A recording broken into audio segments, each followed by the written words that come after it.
अगले चुनाव में जनता सपा को साफ कर देगी। सीएम योगी का सपा पर बड़ा हमला, कहा बबुआ के पास प्रदेश के लिए समय नहीं, समाजवादी पार्टी गुंडों माफियाओं की हितैषी।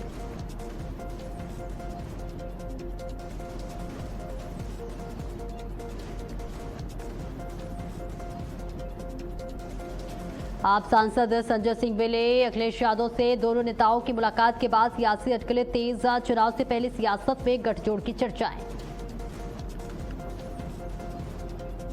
दिल्ली में आरक्षण सुधार को लेकर प्रदर्शन तेज, प्रदर्शनकारियों को बस में उठाकर ले गई पुलिस। भारी संख्या में पैरामिलिट्री फोर्स और पुलिस तैनात। हरिद्वार में एक राष्ट्र एक चुनाव कार्यक्रम का आगाज संत समाज की मौजूदगी में हुआ। महामंथन आयोजन में केंद्रीय मंत्री शिवराज सिंह चौहान, मुख्यमंत्री धामी रहे मौजूद।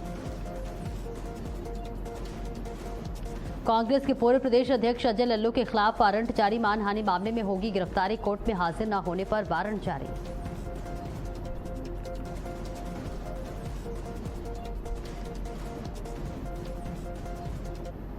नमस्कार, भारत अपडेट देख रहे हैं आप। मैं हूं आपके साथ सपना दीपक मदेशिया। बुलेटिन का आगाज करेंगे। दिल्ली के बीजेपी मुख्यालय में संगठन को लेकर अहम समीक्षा बैठक हुई। बैठक की अध्यक्षता बीजेपी के राष्ट्रीय अध्यक्ष नितिन नवीन ने की। इस दौरान पार्टी के संगठनात्मक कामकाज और आगे की रणनीति से जुड़े विभिन्न विषयों पर विस्तार से चर्चा की गई।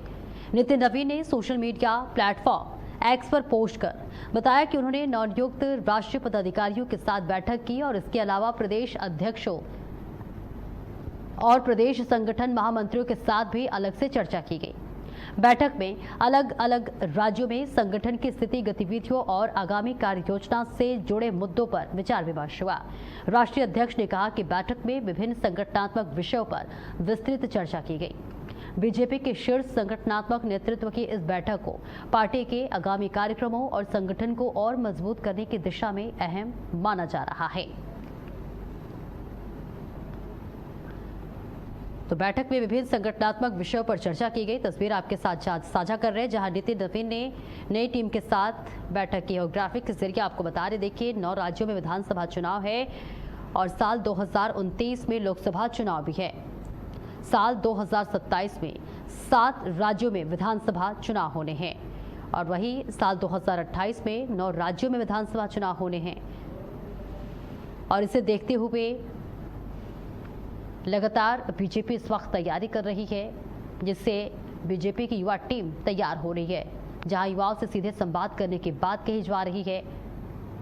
और देखिए, बीजेपी की युवा टीम में नितिन नवीन, स्मृति ईरानी शामिल है, हर्ष सांघवी, ओपी चौधरी शामिल है। युवाओं की सोच समझना ही बीजेपी की युवा टीम का मेन मकसद है। समस्याओं और उम्मीदों पर सीधा संवाद होगा और साथ ही युवाओं से सीधे संवाद करेगी खास टीम। नितिन नवीन, स्मृति ईरानी और विनोद तावड़े इस टीम में शामिल है और साथ ही हर्ष सांघवी, ओपी चौधरी इस टीम में शामिल है। मुख्यमंत्री योगी आदित्यनाथ ने समाजवादी पार्टी पर बड़ा हमला बोला है। उन्होंने कहा कि अगले चुनाव में जनता समाजवादी पार्टी को साफ कर देगी। मुख्यमंत्री योगी ने आरोप लगाया कि समाजवादी पार्टी की सरकार के दौरान प्रदेश में दंगे होते थे और नकल का बोलबाला था। इसके साथ ही उन्होंने सपा नेतृत्व पर निशाना साधते हुए बड़ा बयान दिया। उन्होंने सपा नेतृत्व पर निशाना साधते हुए कहा कि बबुआ 12 बजे सोकर उठते थे और उनके पास प्रदेश के लिए समय नहीं था। सीएम योगी ने सपा को गुंडों और माफिया की हितैषी बताते हुए कहा कि पहले गरीबों की जमीन पर कब्जा होता था। वहीं कांग्रेस पर भी निशाना साधते हुए उन्होंने आरोप लगाया कि कांग्रेस गरीब के हक पर डाका डालती थी। इसके साथ ही सीएम योगी के इन बयानों के बाद यूपी की सियासत गरमाने के आसार नजर आ रहे हैं। तो मुख्यमंत्री योगी आदित्यनाथ ने समाजवादी पार्टी पर बड़ा हमला बोला है। उन्होंने कहा कि अगले विधानसभा चुनाव में जनता समाजवादी पार्टी को साफ कर देगी। समाजवादी पार्टी की एजेंडे में गरीब कोई मुद्दा ही नहीं था। आज आपने उनका बयान पढ़ा होगा, समाजवादी पार्टी के मुखिया का। बबुआ ने आज एक बयान दिया है, कहा है कि जब हमारे परिवार के सभी लोग सांसद हैं इसीलिए तो सपा सपा बनी हुई है। हमने कहा अब सपा इसलिए सपा है क्योंकि जनता उसको अगले चुनाव में साफ ही कर देगी, हमेशा के लिए। एक गरीबों का शोषण करते हैं केवल अपने परिवार की खातिर। इन्होंने लूटा है, प्रदेश को गुंडा प्रदेश बना दिया था, गरीबों की जमीनों पे कब्जा करते थे,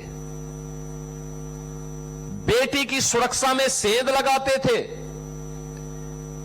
कोई सुरक्षित नहीं था, रोज दंगा, रोज फसाद। पर्व और त्योहार के पहले लोगों की खुशी छीन ली जाती थी, प्रदेश विकास ठप था, विकास के कार्य नहीं हो रहे थे। इसलिए नहीं हो रहे थे क्योंकि प्रदेश के पास कुछ था ही नहीं। आज आप देखते होंगे कोई बेटी की सुरक्षा में सेंध लगाएगा, किसी बहन को छेड़ेगा तो मान के चलिए कि यमराज के घर जाने का उसका रास्ता तय हो गया है, अब नहीं छेड़ सकता। एक सुरक्षा की गारंटी आधी आबादी को, दंगा मुक्त और कर्फ्यू मुक्त यूपी, तो विकास हो रहा है। अब स्कूल अच्छे दिखाई दे रहे हैं, वे लोग कर नहीं पाए थे लेकिन आक्षेप जरूर लगाते हैं। आज मैं देख रहा था, जब मैं आ रहा था प्रदर्शनी लगी हुई थी, छोटे छोटे बच्चे, यानी आंगनवाड़ी बाल वाटिका में भी पढ़ने वाले बच्चे, अक्षर ज्ञान उनको है, वाक्य विन्यास कैसे होता है, ये निपुण भारत अभियान की सफलता को बताता है। अब ये केवल तीसरी क्लास तक नहीं बल्कि 5वीं क्लास तक सीधे आगे बढ़ रहा है। 6ठी, 7वीं, 8वीं के बच्चे अब कुछ नए अभियान के साथ आगे बढ़ रहे हैं। पहले उनकी यूनिफॉर्म कैसे लगती थी, बहुत खराब, और अब तो 2 यूनिफॉर्म हर बच्चे को उपलब्ध करवाई जा रहे हैं, बैग दिया जा रहा है, बॉक्स दिया जा रहा है, जूते मोजे बच्चों को उपलब्ध करवाए गए हैं। हर बच्चे के लिए साल भर में स्वेटर की व्यवस्था भी है।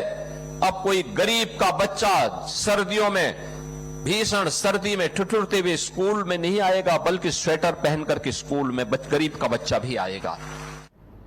और आरक्षण के मुद्दे पर सपा प्रमुख अखिलेश यादव ने बीजेपी पर बड़ा हमला बोला है। सवर्ण आंदोलन को लेकर निशाना साधते हुए अखिलेश ने कहा कि बीजेपी अपने विचारधारा के लोगों के लिए लगी हुई है। अखिलेश यादव ने सवाल उठाते हुए कहा कि बीजेपी यूपीएससी का नाम ओपीएससी क्यों नहीं कर देती है। उन्होंने आरोप लगाया कि पीडीए यानी पिछड़ा, दलित और अल्पसंख्यक वर्ग की हिस्सेदारी सरकारी व्यवस्थाओं में ना के बराबर है। आरक्षण और हिस्सेदारी के मुद्दे पर अखिलेश यादव लगातार बीजेपी सरकार को घेरते रहे हैं और अब उनके ताजा बयान के बाद यूपी की सियासत एक बार फिर से आरक्षण का मुद्दा गर्मा गया है। तो तस्वीर आप तक साझा कर रहे हैं। वही आरक्षण मुद्दे पर बोले मंत्री अनिल राजभर ने अखिलेश यादव पर पलटवार किया। अखिलेश यादव के कहने से आरक्षण खत्म नहीं हो सकता। बाबा साहब ने देश में आरक्षण की व्यवस्था दी है। प्रमोशन में आरक्षण का बिल आया तो सपा ने उसे फाड़ दिया। सत्ता से हटने के बाद अखिलेश यादव छटपटा रहे हैं। सपा ने पिछड़ों के आरक्षण का लाभ अपने समाज को दिया। तो देखिए, अखिलेश यादव के कहने पर आरक्षण खत्म नहीं हो सकता। बाबा साहब ने देश में आरक्षण की व्यवस्था दी है और इसके साथ ही प्रमोशन के आरक्षण का भी जिक्र करते हुए नजर आया। सत्ता से हटने के बाद अखिलेश यादव छटपटा रहे हैं। अनिल राजभर ने यह बड़ा बयान दिया है। सपा ने पिछड़ों के आरक्षण का लाभ अपने समाज को दिया। तो आरक्षण मुद्दे पर अनिल राजभर ने समाजवादी पार्टी पर जमकर निशाना साधा। अनिल राजभर ने अखिलेश यादव पर पलटवार किया। तंज कसते हुए कहा, अखिलेश यादव के कहने से आरक्षण खत्म नहीं हो सकता। इसके साथ ही तमाम बातों का जिक्र किया। आरक्षण मुद्दे पर बोले मंत्री अनिल राजभर। समाजवादी पार्टी के राष्ट्रीय अध्यक्ष अखिलेश यादव जी से कहना चाहते हैं कि उनके कहने से आरक्षण खत्म नहीं हो सकता है। बाबा साहब भीमराव अंबेडकर ने आरक्षण दिया है और उत्तर प्रदेश और देश की पूरी जनता इस बात को जानती है, समाजवादी पार्टी के असली चेहरा को पहचानती है। प्रमोशन में आरक्षण का विषय जब देश की पार्लियामेंट में आया तो बिल को फाड़ने का काम किसने किया? और उत्तर प्रदेश के पिछड़ों ने, अति पिछड़ों ने, दलितों ने जब आपको सत्ता से बाहर बिठा दिया, आप 10 साल से सत्ता से बाहर हैं तो छटपटा रहे हैं, आज आरक्षण की बात कर रहे हैं। 4 बार आपकी सरकार रही और पिछड़े वर्ग के आरक्षण की सारी मलाई खा गए। और दिल्ली के लाल किले पर आज विशाल साइकिल तिरंगा यात्रा का भव्य समापन हुआ। ये यात्रा 13 अगस्त को मध्य प्रदेश से शुरू हुई थी, जो करीब 10 दिनों का सफर तय कर 23 अगस्त को दिल्ली पहुंची। यात्रा में मध्य प्रदेश से आए लगभग 125 साइकिल सवार शामिल रहे। पूरे दल का संचालन विनय जांगीर ने किया। समापन अवसर पर देशभक्ति का माहौल देखने को मिला। हमारे संवाददाता जितेंद्र भाटी ने यात्रा के संचालक विनय जांगीर से खास बातचीत की। वहीं कवित्री कविता तिवारी ने भी यात्रा को लेकर अपने विचार साझा किए।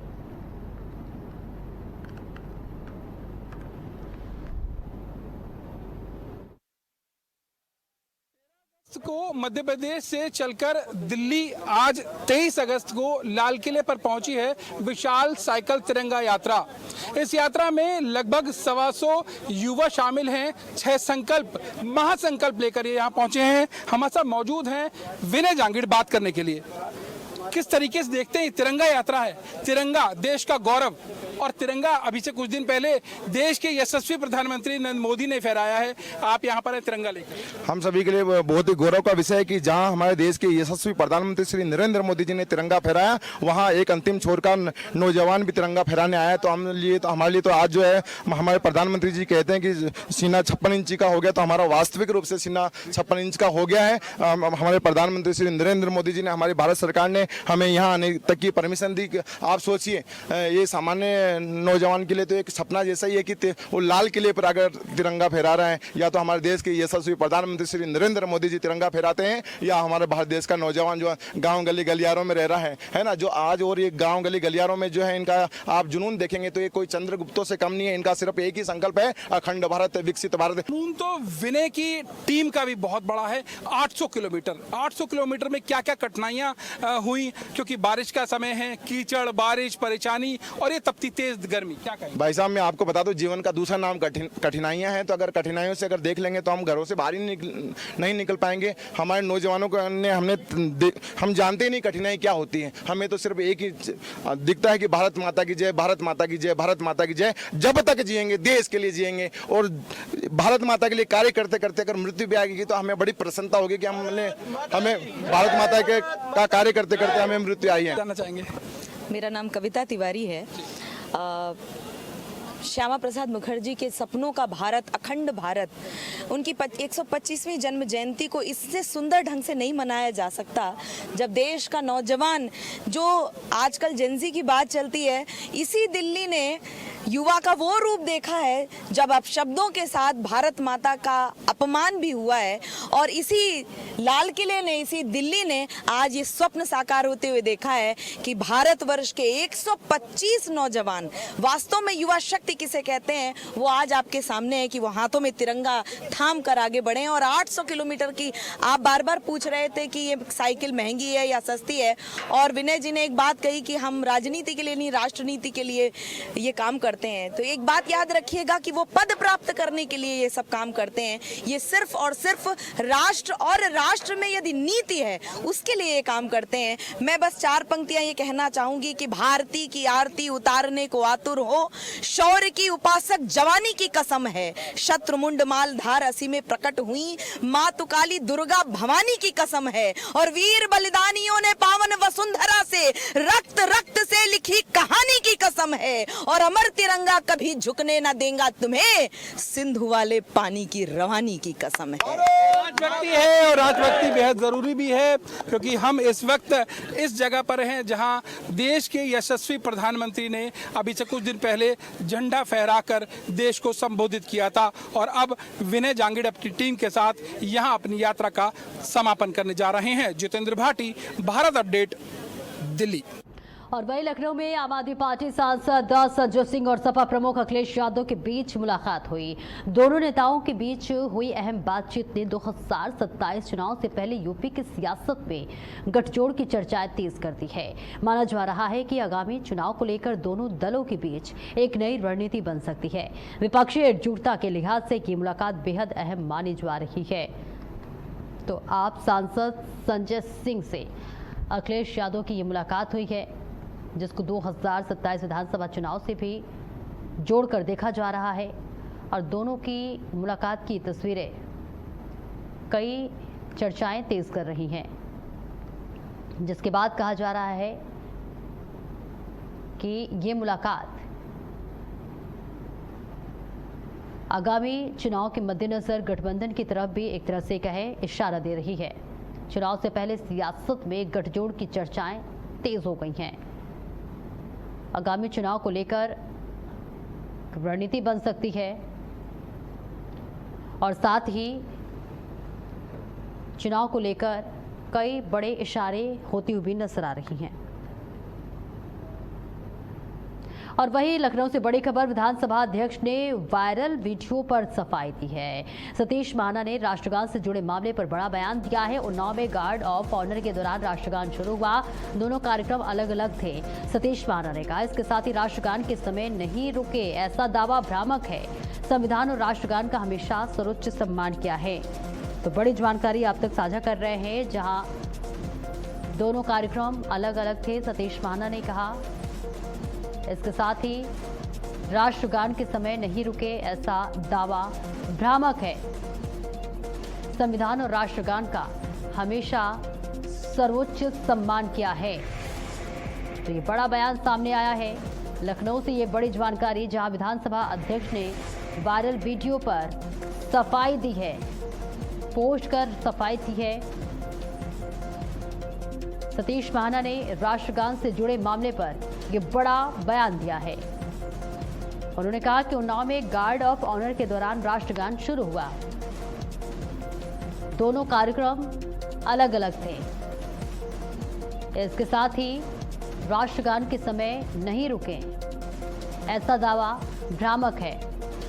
संविधान और राष्ट्रगान का हमेशा सर्वोच्च सम्मान किया है।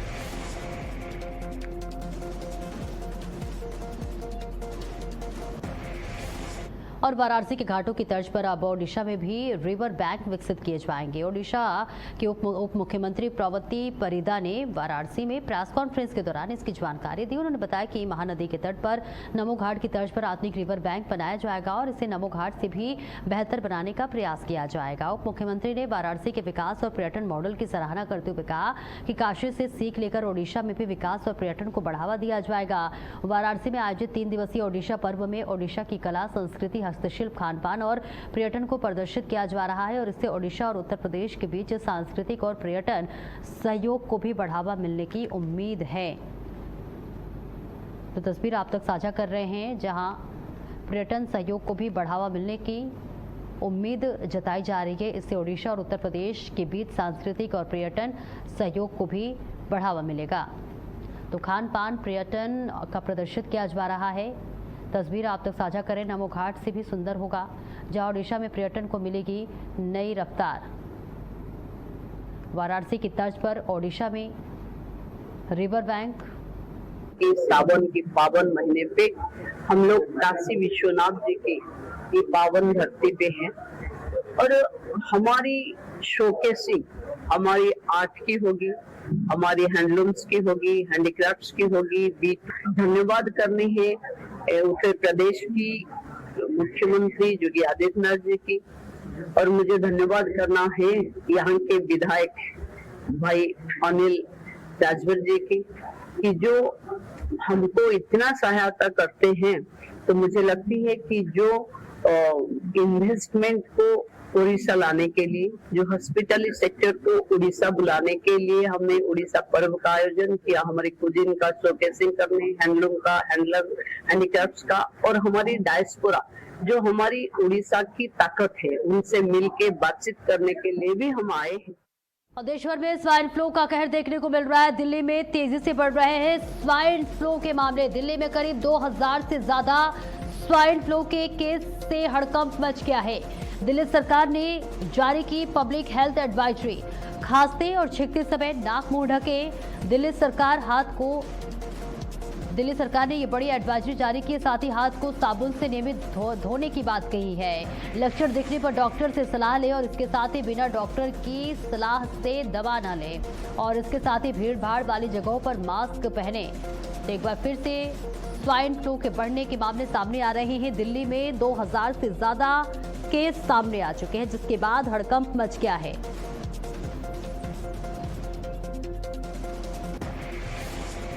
और बागपत में पत्नी से हुए विवाद के बाद एक युवक ने खुद को गोली मार ली। युवक गोली लगने से गंभीर रूप से घायल हो गया।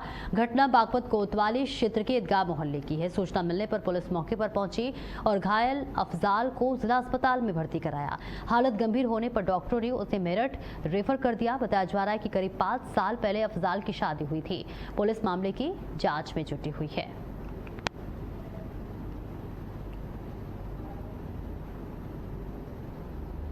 और बस्ती के हरैया थाना क्षेत्र के एक गांव में 2 नाबालिगों की संदिग्ध मौत से हड़कंप मच गया।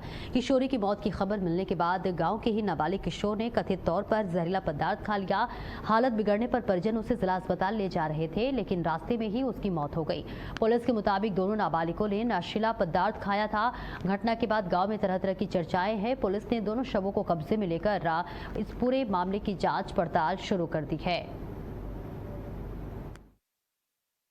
थाना हरैया का नगरा दुबे ग्राम से पीआरवी को एक सूचना प्राप्त हुई कि 2 बच्चे जो नाबालिग हैं लगभग बताए जा रहे हैं, निधि और रजनीश, उन्होंने कुछ नशीला पदार्थ खा लिया जिससे उनकी तबीयत खराब हो गई है। तत्काल उनको दवा इलाज के लिए CHC लाया गया, जहां पे निधि को मृत घोषित कर दिया गया और रजनीश को दवा इलाज के लिए जिला अस्पताल रेफर किया गया, जहाँ रास्ते में उसकी मृत्यु हो गई है।